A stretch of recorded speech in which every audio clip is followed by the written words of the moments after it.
Après le décès de mon grand-père milliardaire dans un accident horrible, son avocat a lâché une bombe, j'étais désigné comme seul héritier de sa fortune de 7 milliards de dollars. Mes parents et mon frère ont explosé de rage, ont exigé que je la leur cède, et lorsque j'ai refusé, ils m'ont mis à la porte cette même nuit. Avec rien d'autre qu'une valise et une clé qu'il m'avait un jour glissée dans la main, je me suis rendu à son manoir. Je pensais avoir enfin trouvé un abri. Mais le lendemain matin, lorsque ma famille a déferlé par les portes pour me chasser, ils se sont arrêtés net dès qu'ils ont vu qui se tenait à mes côtés. Je m'appelle Riven Whitlow. Il ne s'agit pas seulement d'argent. Il s'agit de trahison, de survie et du dernier cadeau du seul homme qui ait jamais cru en moi. Je suis sur le point de partager quelque chose de très précieux pour moi. Mais avant de le faire, pouvez-vous me dire bonjour dans les commentaires ou me dire d'où vous venez? J'aime entendre jusqu'où mon histoire parvient. C'est toujours bon de savoir que je ne suis pas seul dans cette situation. Merci. Et maintenant, laissez-moi tout vous raconter. Si mon histoire vous touche, veuillez vous abonner à cette chaîne. Chaque vue, chaque commentaire, chaque abonnement me rappelle que même lorsque votre propre famille vous tourne le dos, des inconnus peuvent encore choisir de se tenir à vos côtés. Je n'ai jamais été le fils que ma famille voulait que je sois. À 30 ans, je donnais des cours de piano dans un studio exigu du centre-ville, survivant avec un loyer et des produits d'épicerie de seconde main, tandis que mon père, Graham, ma mère, Hélène, et mon frère, Tran, vivaient dans un monde mesuré en bureau d'angle, costumes sur mesure et cocktails coûteux. Pour eux, ma vie était une déception, un embarras silencieux qu'ils toléraient, mais ne respectaient jamais. Pourtant, dans ce petit studio avec ses murs parfumés au pain et la douce lueur d'une seule lampe jaune, je trouvais un sens à chaque note maladroite qu'un enfant frappait et à chaque paire de petites mains apprenant à se déplacer sur les touches d'ivoire. C'était mon monde jusqu'à la nuit où mon téléphone a sonné. Il était tard. Mon dernier élève était parti, les échos des gammes résonnant encore dans la pièce. J'étais assis à mon bureau à marquer les positions des doigts sur une feuille de travail lorsque le numéro a clignoté sur mon téléphone, numéro inconnu. J'ai failli l'ignorer. Quelque chose dans mon ventre m'a dit de répondre. Monsieur Whitlow, la voix de l'officier était lourde, habitué à annoncer de mauvaises nouvelles. Il y a eu un accident. Votre grand-père, Harrison Whitlow. Il n'a pas survécu. Le stylo a glissé de ma main, laissant couler l'encre sur le papier. Ma poitrine s'est serrée. L'air semblait s'effondrer autour de moi. Mon grand-père, mon ancre, mon seul défenseur, était parti. Les jours suivants se sont fondus en costume noir, poignée de main froide et la grandeur suffocante de la First Presbyterian Church à Asheville. Le sanctuaire sentait les lys et le bois ciré. Ma mère aboyait des ordres aux fleuristes, réarrangeant les bouquets pour qu'ils soient plus beaux sur les photos. Mon père se tenait raide près des portes, chuchotant avec un banquier au sujet des comptes et des virements. Tran s'appuyait contre une colonne, faisant défiler son téléphone comme si tout l'événement était un inconvénient, et moi, debout seul, je regardais la seule personne qui ait jamais cru en moi être descendue dans la terre. Je me suis souvenu de sa voix, douce mais autoritaire, lorsqu'il a posé ma main sur le piano quand j'étais petit. Riven, chuchota-t-il, en tapotant ma poitrine, l'argent peut acheter un piano, mais il ne peut pas acheter la musique. Cela vient d'ici. Ces mots sont devenus ma boussole, même lorsque mes parents se moquaient de ma carrière. Au cercueil ouvert, j'ai placé un seul lys blanc sur sa poitrine. Mes lèvres tremblaient. Je le porterai en avant, grand-père. Je le promets. Mais quand je me suis retourné, j'ai aperçu des visages dans la foule, des associés, des journalistes, des opportunistes. Leur chuchotement ne concernait pas sa gentillesse, ses valeurs ou son rire. Il concernait la fortune des Whitlow, 7 milliards, le testament la semaine prochaine. En descendant les marches de l'église, j'ai senti quelque chose de froid dans ma poche, la petite clé en laiton gravée HW, celle qu'il m'avait glissée dans la main des mois plus tôt. Pour quand tu n'auras nulle part où aller, avait-il dit avec ce sourire énigmatique. À l'époque, je pensais que c'était juste de la sentimentalité. Maintenant, je me demandais s'il avait vu ce jour venir. 2 moments m'ont marqué ce jour-là. Le premier était le signe de tête silencieux d'une femme que je ne connaissais pas, une grande latino en costume gris, qui me regardait comme si nous partagions un secret. Plus tard, j'apprendrai son nom, Lucia Ramos, la chef de l'exploitation de mon grand-père. Le second était un échange chuchoté que j'ai surpris entre mon père et un homme inconnu. Le compte séquestre doit être déclenché tôt, dit-il. Il y a une clause. Leurs voix se sont estompées, mais les mots se sont enracinés en moi comme des épines. Mon grand-père n'avait pas seulement laissé de l'argent. Il avait laissé un plan. À l'entrée de l'église, Mason Everett, l'avocat de notre famille, s'est penché près de moi. Lundi, 9 h, Montfort Avenue, murmura-t-il. Votre grand-père a laissé un message juste pour vous. Sa voix était calme, presque protectrice, mais à ce moment-là, j'ai compris que la première bataille était sur le point de commencer. Je me suis tenu sur les marches, serrant la clé en laiton froide, le vent des Blue Ridge balayant le cimetière. La mélodie de ma vie s'était brisée en deux, ne laissant que le silence et la certitude que quelque chose de plus grand, de plus sombre attendait. Lundi matin, l'air était lourd de nuages de pluie qui pesaient bas sur Asheville.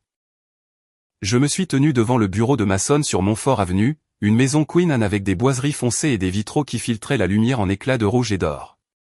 À l'intérieur, l'odeur du cuir et du café persistait. Une longue table était dressée avec des piles ordonnées de dossiers, et au mur était accrochée une vieille carte des racines de la logistique Whitlow. C'était l'empire que mon grand-père avait bâti, un empire que je n'avais jamais espéré toucher. Je n'ai eu que le temps de respirer avant que la porte d'entrée ne s'ouvre en fracas. Mon père entra d'un pas décidé comme s'il possédait les lieux, sa montre en argent claquant sur son poignet. Ma mère suivit, les talons frappant le plancher de bois comme des coups de feu, des perles brillant à sa gorge. Tran se laissa tomber derrière eux, des lunettes de soleil à 9 h du matin, souriant d'un air suffisant comme si l'issue était déjà décidée. Ils s'assirent en bout de table, revendiquant leur position avant même que Mason ne parle. Mason s'éclaircit la gorge, ajusta ses lunettes et commença. Henry Whitlow était sain d'esprit lorsqu'il a révisé son testament. Il a subi des évaluations médicales indépendantes, toutes documentées. J'étais présent à chaque signature. Mon père fit un geste de la main méprisant. Épargnez-nous la cérémonie. Mais Mason insista. Il ouvrit le dossier et lut, moi, Henry Whitlow, lègue par la présente l'intégralité de ma succession les biens réels et financiers, les investissements et les avoirs d'une valeur d'environ 7 milliards de dollars à mon petit-fils, Reuven Whitlow. La pièce se figea. Mon estomac se noua. Ma mère haleta, les jointures blanches contre la table. Mon père se leva d'un bond, la chaise basculant derrière lui. Tran frappa du poing contre le chêne. Et moi? Et nous? C'est insensé. Mason ne broncha pas M. Whitlow avait anticipé cette réaction. Il a clairement indiqué que cette décision était délibérée. Il a déclaré que Graham et Hélène avaient été amplement pourvus pendant sa vie, et que les échecs répétés de Tran prouvaient qu'il manquait de la discipline nécessaire pour gérer la fortune. Il souhaitait que son héritage soit transmis uniquement à Reuven. Avant que quiconque puisse argumenter davantage, Mason baissa les lumières et appuya sur un bouton d'une télécommande. Une vidéo clignota sur l'écran. On y voyait mon grand-père assis dans son fauteuil en cuir, les yeux vifs et la voix ferme malgré son âge. Si vous regardez ceci, cela signifie que je suis parti. Graham, Hélène, Tran, je vous aime, mais je ne peux pas ignorer ce que vous êtes devenus. La cupidité vous a aveuglé. Vous me voyez comme un portefeuille, pas comme un père ou un grand-père. Reuven est différent. Il vient me rendre visite parce qu'il s'en soucie. Il a de l'intégrité. Il portera mon héritage avec dignité. Le silence qui suivit fut assourdissant. Ma mère murmura un juron entre ses dents. Mon père accusa l'écran de manipulation. Tran exigea un fonds de démarrage, criant que grand-père avait promis, mais la preuve était inébranlable. Finalement, Mason glissa une petite enveloppe vers moi, scellée à la cire rouge et portant les initiales de mon grand-père. Il a laissé ceci pour vous, Reuven, à n'ouvrir que lorsque vous serez seul. Mes doigts tremblaient tandis que je la mettais dans ma poche. Les cris s'intensifièrent. Les poings de mon père tremblaient sur la table. Ma mère siffla à propos de la trahison. Tran exigea du capital. À travers tout cela, je suis resté silencieux, observant, mémorisant, laissant leur rage déferler sur moi comme une marée dans laquelle je refusais de me noyer. Puis Mason révéla quelque chose que personne d'entre nous n'attendait. Il existe également une protection codicilla. Si, dans les 6 mois suivant la mort de M. Whitlow, Reuven cède le contrôle de la succession, 80% des actifs contourneront automatiquement le cessionnaire et seront plutôt versés à la Harrison Whitlow Foundation. En bref, si contrainte, la fortune se dissoudra dans la philanthropie plutôt que d'enrichir qui que ce soit d'autre. La fureur sur le visage de mon père était comme le feu. Il a planifié ça. Il a planifié de dépouiller son propre fils. Le regard de Mason était ferme. Il a planifié de protéger ce qui comptait. Et puis vinrent les derniers mots de mon grand-père dans la vidéo. Riven, tu ne seras pas seul. Ils savent où te trouver. Je ne savais pas ce qu'il voulait dire, mais j'en sentais le poids comme une main posée sur mon épaule d'outre-tombe. Quand ce fut fini, je sortis dans la matinée humide. Mon téléphone vibra. Un message de mon père, ce soir, 19h. Sois à la maison pour discuter, ou ne m'appelle plus père. La clé dans ma poche appuyait fort contre ma jambe. La lettre scellée brûlait dans mes mains. Et je savais que quoi qu'il arrive, cela déciderait de tout. Le dîner ce soir-là chez mes parents à North Asheville était mis en scène comme une réconciliation, mais ce n'était rien de plus que du théâtre. Les murs en grès, les vitres étincelant avec la lumière du feu réfléchi, les meubles lourds polis à la perfection, tout dans cette maison parlait de pouvoir, et rien de tout cela ne me semblait être chez moi. Nous étions assis à la longue table en acajou. Mon père posa un dossier, son ton trompeusement calme. Riven, soyons raisonnables. Signe ce transfert. En retour, tu recevras une allocation à vie de 10%. Plus d'argent que tu n'en auras jamais besoin. Il fit glisser les papiers vers moi avec la douceur d'un homme qui croyait que l'accord était déjà conclu. J'ouvris le dossier. Le langage était froid, clinique. Mes yeux se sont arrêtés sur la clause dont j'avais entendu parler seulement quelques heures auparavant, la sauvegarde que mon grand-père avait construite. Si je signais, si je me rendais, les actifs contourneraient ma famille et seraient versés à la fondation. Mon père pensait qu'il me coinçait. En vérité, son piège était tapissé de la prévoyance de mon grand-père. Je ne signerai pas, dis-je, ma voix calme mais ferme. Le silence tomba comme du verre brisé. Le visage de ma mère se tordit, sa voix tranchante comme un couteau. Ingrat. Après tout ce que nous t'avons donné école privée, leçon, un toit au-dessus de ta tête, oses-tu nous tourner le dos?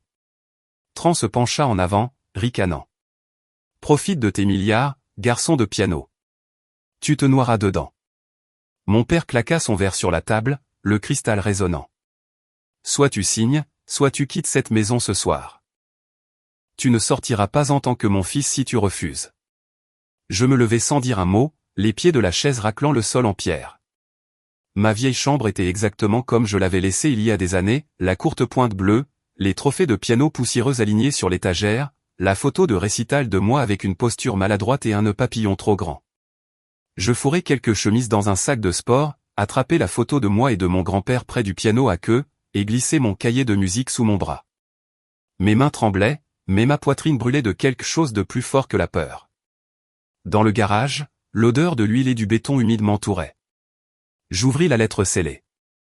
Les mots de mon grand-père me fixaient. Si tu lis ceci d'un endroit qui ne te semble plus être chez toi, va à Seven Oaks ce soir. Grant saura quoi faire. N'aie pas peur du bruit des caméras. Ma gorge se serra. Même dans la mort, il me guidait, anticipant chaque cruauté qu'il déchaînerait. Je suis retourné en bas, le sac de sport en bandoulière. Mon père attendait, les bras croisés, le visage taillé dans la pierre. Je replaçai le stylo sur la table, poussant le dossier vers lui. Je ne signerai pas. La porte d'entrée s'ouvrit en grand. L'air froid se précipita à l'intérieur. La pluie battait violemment à l'extérieur, sifflant sur les marches de pierre. La voix stridente de ma mère me suivit alors que je franchissais le seuil. Tu vas le regretter. La famille est pour toujours. L'argent ne peut pas te tenir chaud. La porte claqua derrière moi. Je suis sorti sous l'averse, serrant si fort la clé en laiton dans ma poche que ma paume me faisait mal. À travers le voile de pluie sur le pare-brise, j'ai vu les lumières de la maison s'allumer tout en même temps. Dans mon rétroviseur, Tran se tenait près de la fenêtre avec un téléphone à l'oreille. Ses lèvres articulaient des mots. Je pouvais presque entendre, le plan a échoué. Et le plan B? Mon ventre se tordit. Il y avait autre chose à venir, quelque chose que je ne pouvais pas encore voir. La route scintillait sous les lampadaires, les flaques reflétant le ciel gris. Mes pneus sifflaient sur le pavé glissant alors que je traversais les rues endormies d'Asheville. Le prélude que je n'avais jamais fini d'enseigner à un élève se jouait dans mon esprit, chaque note incomplète, non résolue. Au moment où les grilles de fer de Seven Oaks se sont dressées devant moi, la pluie était un mur entre le passé et tout ce qui m'attendait. J'ai glissé la clé en laiton dans la serrure. Un clic lourd a résonné dans la tempête. Les grilles se sont ouvertes, et je suis entré dans le seul endroit qui m'ait jamais semblé être un sanctuaire et le champ de bataille que mon grand-père avait laissé derrière lui. L'allée serpentait en montée à travers les chaînes dégoulinant de pluie, le gravier crissant sous mes pneus.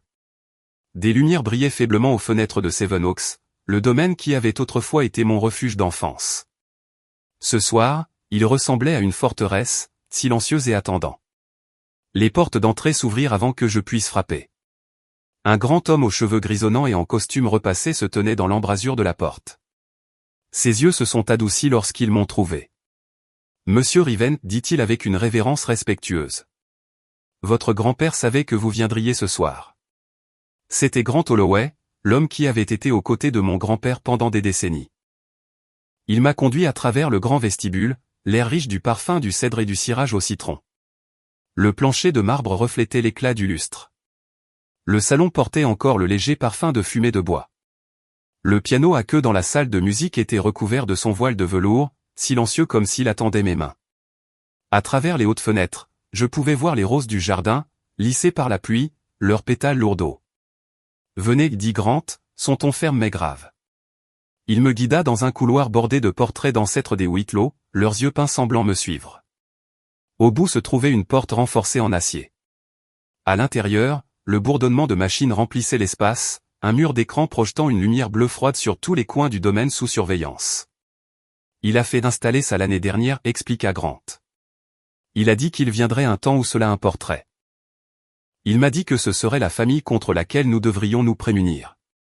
Les mots m'ont frappé plus fort que je ne voulais l'admettre. Avoir besoin de caméras contre son propre sang. Mon grand-père avait vu ça venir bien avant moi. Plus tard, j'étais assis près de la cheminée dans le bureau, fixant le vieux jeu d'échecs sur lequel nous avions l'habitude de nous battre les dimanches après-midi. La lettre scellée pesait lourd dans ma poche. Je l'ai rouverte, relisant chaque ligne cette fois. J'ai laissé derrière moi ceux en qui tu peux avoir confiance. Quand ils viendront, ouvre-leur la porte. Tu n'es pas seul. Vers minuit, des phares ont balayé l'allée. Mon pouls s'est accéléré. J'ai entendu le gravier crisser et le murmure bas des voix. La sonnette a retenti une fois, aiguë et résonnant dans le hall. Grant s'est dirigé vers la porte et l'a ouverte. Debout là, la pluie dégoulinant de son manteau, se tenait Mason Everett, l'avocat qui avait lu le testament de mon grand-père. Il portait un dossier épais sous le bras. Ses yeux croisèrent les miens, et pour la première fois depuis les funérailles, je sentis une poussée de quelque chose que je pensais avoir perdu, la détermination. Il posa le dossier sur la table. Votre grand-père appelait ça le dossier de sauvegarde. Il voulait que vous l'ayez si la famille se retournait contre vous. Il décrit un fonds de réserve indépendant de la succession qui couvrira 2 ans de conseil, de sécurité et d'opération. Il voulait s'assurer que vous aviez de la marge de manœuvre avant qu'ils ne vous attaquent avec tout ce qu'ils avaient. 2 ans. Mon grand-père m'avait donné une fenêtre de survie, une chance de m'épanouir dans le rôle que je n'avais pas demandé mais que je ne pouvais pas abandonner. Grant se déplaça mal à l'aise. Il y a plus. Il montra des images des caméras. Les écrans clignotèrent, et on y vit Tran, mon frère, se faufiler par une entrée latérale après les funérailles, fouillant dans les tiroirs avant de se précipiter à nouveau. La mâchoire de Grant se serra. Ce n'est qu'une partie de ce qui a été capturé. Le reste. Il vaut mieux que nous le gardions pour le moment opportun. Mason se pencha plus près, baissant la voix. Avant le décès de votre grand-père, il a rencontré le juge Eleanor Price. Il lui a demandé d'agir en tant que superviseur indépendant pour s'assurer qu'aucun défi ne puisse vous dépouiller de ce qu'il vous a laissé. Elle a accepté. Vous ne vous battez pas seul contre eux. Je me suis assis dans le fauteuil en cuir, la lueur du feu peignant la pièce en ambre. Le poids des dernières 24 heures pesait sur moi, mais en dessous, quelque chose de nouveau s'agitait, une ligne tracée, une position prise. Mason posa une main sur mon épaule. Demain, d'autres viendront. Il s'en est assuré, mais soyez prêts. Ils n'attendront pas longtemps pour frapper. J'ai regardé autour de moi dans le manoir les ombres qui semblaient porter la présence de mon grand-père. Pour la première fois depuis la lecture du testament, je ne me sentais pas comme un homme abandonné. Je me sentais comme un homme entrant dans une guerre qui avait déjà commencé, armé d'alliés que je n'avais pas encore rencontrés et d'un héritage que je ne pouvais pas abandonner. Le matin à Sevenoaks portait une lourde immobilité, le genre de silence qui bourdonnait dans les murs comme si la maison elle-même attendait. J'étais assis à la table à manger en chaîne, le lustre au-dessus projetant une dure lumière blanche sur les chaises vides. Grant apparut à la porte et s'éclaircit doucement la gorge. « Quelqu'un est là pour vous voir, monsieur Riven. » Je me suis levé, à moitié en m'attendant à une autre attaque. Mais quand la porte s'est ouverte, j'ai vu une femme aux cheveux grisonnants et aux yeux fatigués qui se sont immédiatement remplis de larmes. Dileya Monroe. Elle avait été la gouvernante de mes grands-parents pendant plus de 20 ans. Elle posa son sac à main usée et s'avança sans hésitation, m'enlaçant. Sa voix tremblait. « Tu ressembles tellement à ta mère quand elle était jeune, avant qu'elle ne change. » Dileya fouilla dans son sac et posa 2 journaux reliés sur la table. Ils appartenaient à ta grand-mère. Elle notait tout, chaque visite, chaque exigence, chaque gentillesse. Mes mains tremblaient en ouvrant le premier. Dans son écriture cursive, il y avait des lignes qui frappaient comme des poignards. Graham est revenu aujourd'hui, demandant plus d'argent. Quand nous avons refusé, il a crié, nous traitant d'égoïstes. Plus tard, Riven est arrivé avec de la soupe. Il est resté jusqu'à ce que la fièvre d'Harrison tombe. Page après page, le même schéma se répétait. Mes parents traitant mes grands-parents comme un coffre-fort, alors que je venais, non pas pour l'argent, mais parce que je les aimais. Le lire était une agonie. Pourtant, chaque mot était une preuve indéniable que mon grand-père n'avait pas agi sur un coup de tête lorsqu'il m'avait tout légué. À midi, une autre visiteuse est arrivée. Lucia Ramos, la directrice des opérations de Whitlow Logistique, se tenait dans l'embrasure de la porte avec son sac d'ordinateur portable. C'était la femme qui m'avait fait un signe de tête pendant les funérailles. Elle me serra fermement la main, son regard vif mais bienveillant. « Votre grand-père m'a fait confiance pour vous dire ceci, » dit-elle, ouvrant son ordinateur pour révéler des tableurs et des rapports financiers. Il a refusé d'investir dans les entreprises de Tran parce que Tran a gaspillé des millions dans des startups imprudentes. Harrison m'a dit un jour, une fortune n'est pas un jouet. Il croyait que vous ne la laisseriez jamais en devenir un. Ces paroles m'ont stabilisé. Pourtant, elles avaient aussi du poids au sein de l'entreprise. Tout le monde n'était pas d'accord avec mon héritage. Certains directeurs avaient des liens de longue date avec mon père. Il y a des gens à l'intérieur, dit-elle prudemment, qui ne vous accepteront pas. Vous devez le savoir. Plus tard dans l'après-midi, Vikram Dessé est arrivé, le conseiller en investissement de confiance de la famille. Il portait d'épais classeurs remplis de documents. Il les a étalés sur la table, soulignant les stratégies à long terme qu'Harrison avait mises en place. Il pensait à 50 ans à l'avance, expliqua Vikram. Il a diversifié, protégé, sauvegardé chaque aspect. Il savait qu'un jour cette responsabilité vous incomberait, et il s'est assuré qu'elle serait durable. Un par un, les personnes en qui mon grand-père avait confiance se sont présentées, chacune apportant des preuves, chacune me remettant une pièce du puzzle. J'ai compris ce qu'il avait fait. Il avait construit un bouclier pour moi, non pas en acier, mais fait de loyauté, de mémoire et de documentation. Pourtant, chaque pièce me rappelait à quel point ma famille l'avait trahi, lui et moi. Alors que la nuit tombait sur le domaine, j'étais assise seule dans le bureau, les journaux ouverts à côté de moi.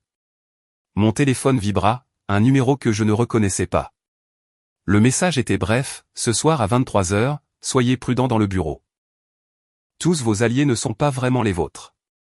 Un frisson me parcourut l'échine. Je me suis retourné vers le journal, feuilletant jusqu'à la dernière page. L'écriture de ma grand-mère était tremblante, faible. Harrison a murmuré qu'un jour tout appartiendrait à Riven. Mais il m'a aussi averti que quelqu'un à l'intérieur de cette même maison le trahirait. J'ai fixé les mots jusqu'à ce qu'ils deviennent flous. La forteresse de mon grand-père me sembla soudain une cage, et les visages que j'avais accueillis quelques heures auparavant semblaient peints d'ombre. Même dans la maison où il avait juré de me protéger, je n'étais pas en sécurité. La pluie à l'extérieur s'était intensifiée, claquant contre les hautes fenêtres de Sevenoaks. J'étais assise dans la bibliothèque, les journaux empilés à mes côtés, la lumière du lustre projetant de longues ombres sur les étagères. L'avertissement du texte résonnait dans ma tête. Chaque craquement du plancher me mettait sur les nerfs. Puis la voix de Grant brisa le silence. « Monsieur Riven, vous feriez mieux de venir dans la salle de sécurité. » Je le suivis dans le couloir, le bourdonnement des machines se faisant plus fort. Sur la séquence granuleuse du moniteur, on voyait une silhouette escalader la clôture extérieure. La forme était floue à cause de la pluie, mais le mouvement était délibéré, entraîné. Je me suis penché plus près, mais avant de pouvoir distinguer un visage, la séquence a bégayé et est devenue noire. Plusieurs caméras ont clignoté, des sections entières de la séquence disparaissant. Mason, qui était resté tard pour examiner des documents, se précipita. Ses yeux se sont plissés en étudiant les écrans figés. Cela n'arrive pas comme ça. Quelqu'un ayant accès au code a fait ça, ce qui signifie quelqu'un à l'intérieur de cette maison. Mon estomac se serra. Le texte d'avertissement n'était pas de la paranoïa. C'était réel. La trahison ne venait pas de l'extérieur. Elle était au sein même du cercle que mon grand-père m'avait laissé. Cette nuit-là, incapable de dormir, je parcourus les couloirs de Sevenoaks. La tempête faisait rage à l'extérieur, le tonnerre secouant les fenêtres. À mi-chemin du couloir, je me suis figé. Des pas, doux, délibérés, pas les miens. Je me suis retourné brusquement, mais le couloir était vide. Les portraits de mes ancêtres me regardaient en silence. Quand je suis retourné à la salle de musique, je me suis arrêté net. Sur le piano, éclairé par une seule lampe, reposait un dossier qui n'était pas là auparavant. Mes mains tremblaient en l'ouvrant. À l'intérieur, il y avait une photocopie d'un accord juridique tamponné et signé avec mon nom. Le document affirmait que j'avais déjà autorisé le transfert complet du domaine de Whitlow à mon père. Ma poitrine brûlait de fureur. La signature ressemblait à la mienne, jusqu'à la courbe de chaque lettre. Mason l'examina à la lumière, parcourant des échantillons de comparaison.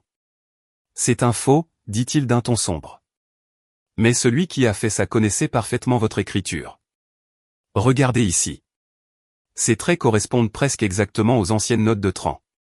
S'il ne l'a pas signé lui-même, il a demandé à quelqu'un d'imiter votre style. L'implication était claire. Ma famille n'essayait pas seulement de me forcer. Ils préparaient des preuves pour me traîner devant les tribunaux, pour me dépouiller, non seulement de l'argent, mais aussi de la crédibilité. Vers minuit, le téléphone sonna. Le numéro était bloqué. J'ai répondu, ma voix tendue. Allô. Une voix grave et rauque est passée, presque noyée par la statique. Si vous voulez la vérité, venez au vieux quai de French Broad River demain matin. L'une des personnes en qui vous avez confiance n'est pas celle qu'elle prétend être. La ligne s'est coupée. Je suis resté seul dans le grand hall, le feu crachant des braises, les ombres bondissant sur les murs. Dans ma main, le document falsifié semblait plus lourd que l'acier. Dehors, la tempête battait le domaine, mais à l'intérieur, c'était le silence qui m'étouffait. J'ai alors compris que la bataille que je craignais avec ma famille n'était plus seulement une question de sang. C'était devenu une guerre d'ombre, de trahison et de tromperie. Et quelque part à l'intérieur des murs même de Sevenoaks, quelqu'un jouait déjà contre moi. La rivière French Broad était calme sous le ciel gris du matin, l'air suffisamment froid pour me picoter le visage. Je me suis garé près du quai abandonné, ses planches de bois déformées et glissantes de mousse. Une silhouette solitaire attendait au bout, le col relevé, le chapeau assombrissant son visage. Il n'a pas parlé au début, il m'a seulement tendu une petite clé USB. Sa voix, quand elle est venue, était rauque, comme arrachée à sa gorge. Regardez attentivement. Tous ceux en qui Harrison avait confiance ne vous sont pas vraiment loyaux. Puis il s'est retourné et a disparu dans la brume, me laissant seulement avec le bruit de l'eau clapotant contre les poteaux. Je suis retourné à Sevenoaks, chaque tour de volant plus lourd que le précédent. Grant m'attendait dans le bureau.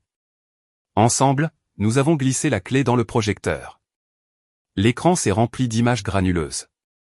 Lucia Ramos assise à une table de restaurant en face de mon père.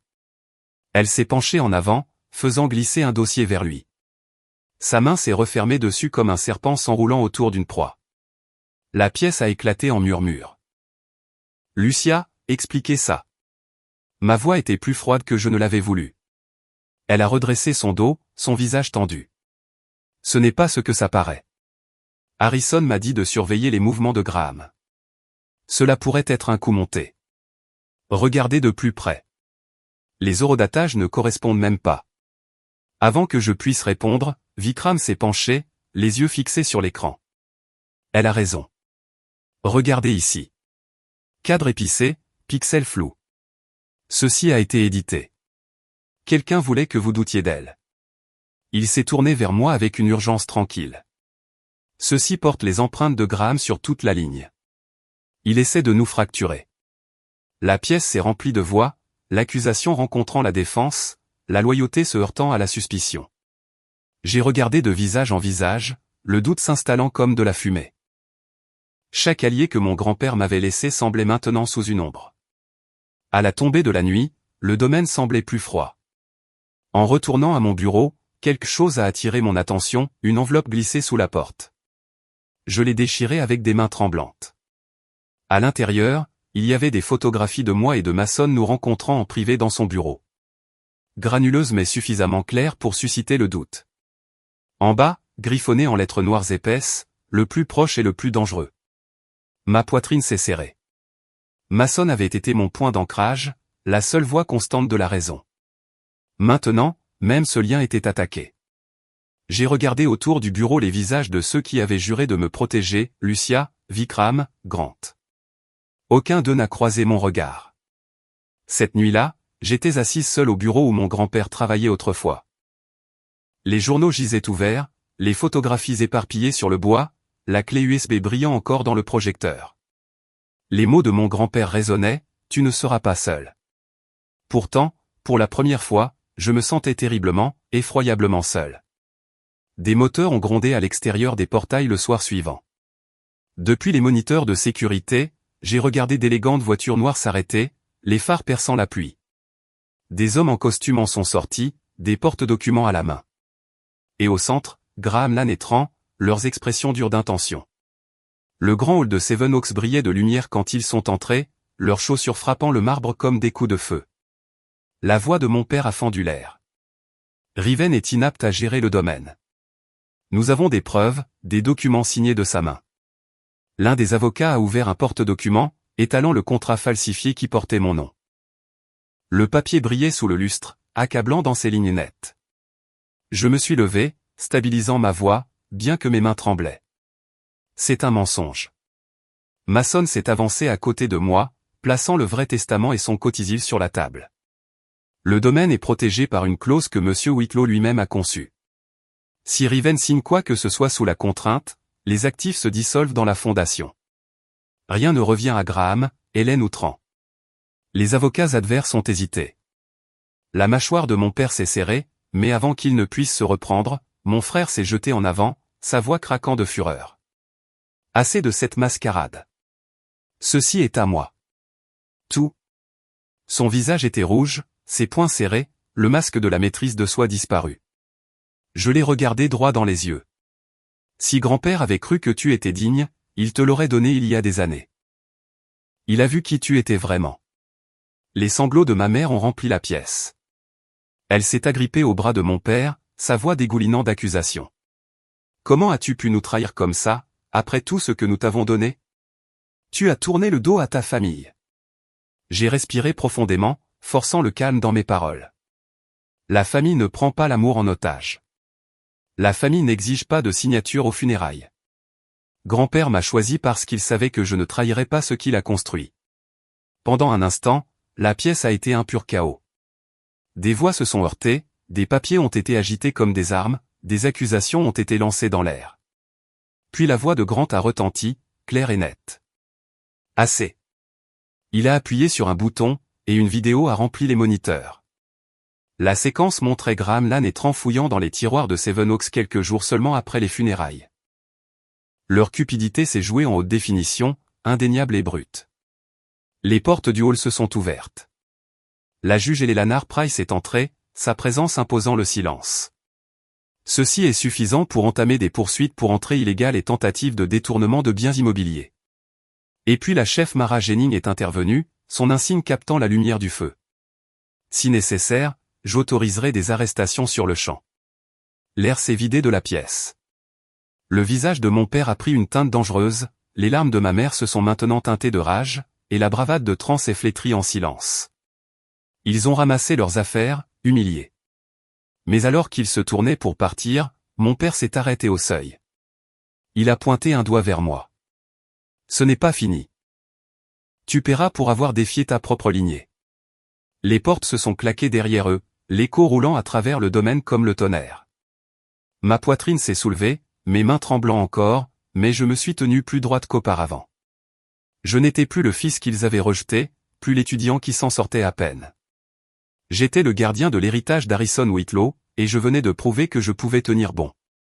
Mais je savais aussi que ce n'était que le début. Leur retraite n'était pas une défaite. C'était la promesse d'une guerre. Et pour la première fois, j'ai compris ce que signifiait protéger un héritage qui était plus que de l'argent. C'était une lutte pour la vérité, pour la loyauté, pour le sens même de la famille. La salle d'audience d'Asheville était bondée, chaque siège rempli de personnes attendant d'assister à la confrontation qui se préparait depuis des mois. Ma famille avait intenté un procès, affirmant que j'avais contraint mon grand-père à modifier le testament. Graham, Hélène et Tran étaient assis au premier rang, leurs visages tendus d'anticipation, certains qu'ils pourraient démanteler la vérité avec des contrats falsifiés et des accusations. J'étais assis à côté de Mason, des dossiers soigneusement empilés, le cœur stable mais le pouce accélérant. Les avocats de Graham ont agi en premier, présentant un accord net et falsifié qui affirmait que j'avais consenti au transfert du domaine. La pièce a retenu son souffle. Je me suis levé, ma voix calme et mesurée.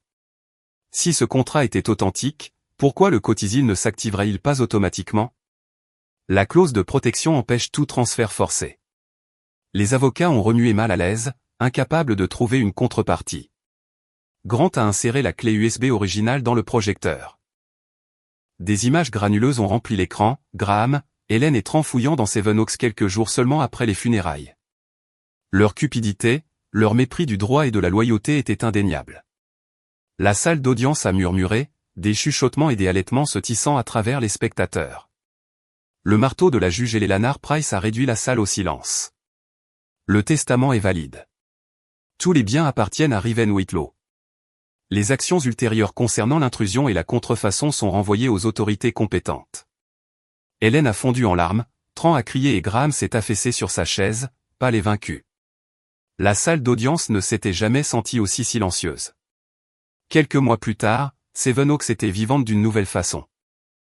Mason, Lucia, Dileya, Vikram, Grant et moi nous sommes réunis pour inaugurer la fondation Harrison Whitlow, 2 milliards de dollars dédiés à l'éducation et à la communauté. Debout au pupitre, je me suis adressé à la salle. L'argent peut acheter un piano, mais il ne peut pas acheter de la musique.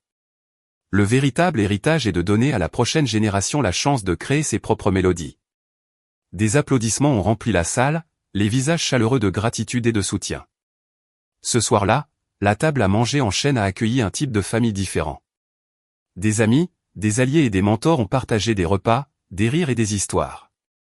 Les liens ont été choisis, forgés par la loyauté et l'intégrité, remplaçant l'examen froid des parents de sang. J'ai réalisé que la famille était définie non pas par l'ADN partagé, mais par la confiance et le but. Un dimanche matin, je me suis retrouvé au cimetière Riverside, à déposer des lys blancs sur la tombe de mon grand-père. Je l'ai fait, grand-père, ai-je murmuré. Le vent de Blue Ridge a remué les arbres, portant le sentiment de sa présence, une affirmation tranquille. Plus tard dans la salle de musique, la lumière du soleil a inondé de hautes fenêtres sur le piano à queue.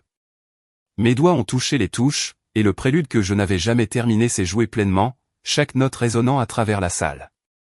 Un enregistrement caché dans la pièce s'est activé, sa voix douce mais claire. Votre musique est la réponse. Dileya a trouvé une lettre dans le tiroir du piano, écrite des années auparavant. Si vous lisez ceci, cela signifie que Riven a choisi le bon chemin. J'ai senti le poids de sa confiance, le point culminant de chaque leçon qu'il avait jamais dispensée. Je me suis rassise, regardant la lumière de Blue Ridge illuminer le domaine. Le prélude inachevé de mon passé était maintenant complet. C'était une mélodie de but, d'intégrité et d'héritage.